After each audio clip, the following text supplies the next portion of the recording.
What happens when you take RPG elements and put them into a beat-em-up, hack-and-slash hybrid, add in a fantasy theme and have Capcom make it?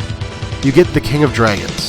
The King of Dragons was released for the Super Nintendo of April of 1994. The Super Nintendo version of the game is basically a port of the arcade counterpart that came out in 1991. The King of Dragons takes the typical beat-em-up formula and adds some interesting RPG elements. Each of the 5 characters are able to level up depending on how many enemies they kill and how much gold they pick up. Interestingly enough, though, each of the characters level up at a different speed. Throughout all the levels, you'll pick up various weapons and gear upgrades, which will change how your gear physically looks as well as upgrading its performance. Each of the characters are fairly standard fare for an RPG. You have your tanks and your DPS characters, each with their own strengths and weaknesses. The fighter, cleric, and dwarf all have shields that allow them to block attacks with some good timing. The typical tank in this game is the cleric. The name is a bit misleading though, because typically when you hear cleric, you think of a healing class. But in this game, it's more of a paladin than anything. The cleric is also the largest character in the game, and because of this, he's also the slowest moving. Also, whenever the cleric picks up a healing item, your teammate will be healed as well. The cleric also gains levels faster than any of the other characters. The fighter has the second strongest attack power and is probably the most well-rounded of the bunch. He's much faster than the cleric, which makes up for having slightly less defense. If you're new to this game, this is probably the best character to use.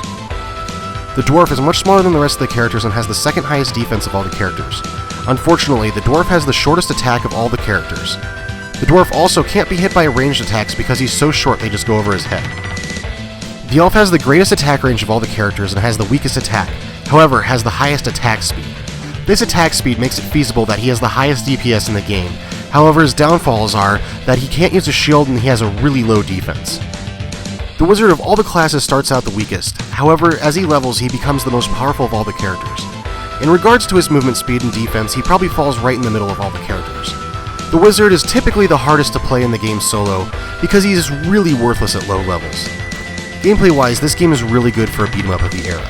The diversification of how each of the characters work makes playing multiplayer games a lot of fun finding out the best combinations of characters. The actual game mechanics feel good, and figuring out attack patterns of enemies feels really rewarding. The enemies of the game are also pretty cool because you get to fight multiple dragons, orcs, gnolls, and a ninja. The ability to upgrade your weapons and armor also feels really good, as enemies that used to take 2 hits to kill will soon only take 1 after upgrading, which makes the upgrades feel really significant. The length of this game also isn't bad for an early 90s arcade game. It has 16 levels, and even playing on easy mode can take around 40 to 50 minutes to beat. And then the varying difficulties are really nice too. Easy's great if you want to be able to beat the game and you also don't mind a challenge. Normal can be extremely challenging, and hard is just masochistic.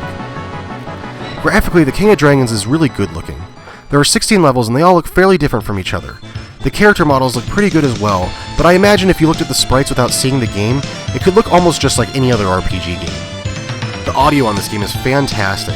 Capcom is really known for having some of the most awesome music in older games, and this game is absolutely no exception. I spent a ton of time in the 90s playing this game because it was one of my friend's favorite games. It's actually a little easier than I remember playing through it recently. The main memory I have of this game is when my friend bought it. He went to a Toys R Us to pick up the game and ended up paying the most I've ever seen anyone pay for a game. $80. Whenever I hear people complain about the game prices on current games, it always reminds me of this game and a time when games didn't have standardized prices everywhere. According to PriceCharting.com, The King of Dragons is currently worth about $42. This puts The King of Dragons in the upper 20% of the Super Nintendo games in terms of value. This game could definitely be considered as uncommon with a rarity rating of 62% according to RarityGuide.com. The King of Dragons is a fun beat-em-up, but due to its rarity, the price isn't exactly cheap. I would highly recommend checking it out, but unless you're a collector, I wouldn't recommend playing it on the SNES. Instead, I would recommend trying to play it on the PlayStation 2 by getting the Capcom Classics Collection Volume 2 and leave the high-priced SNES cart to collectors.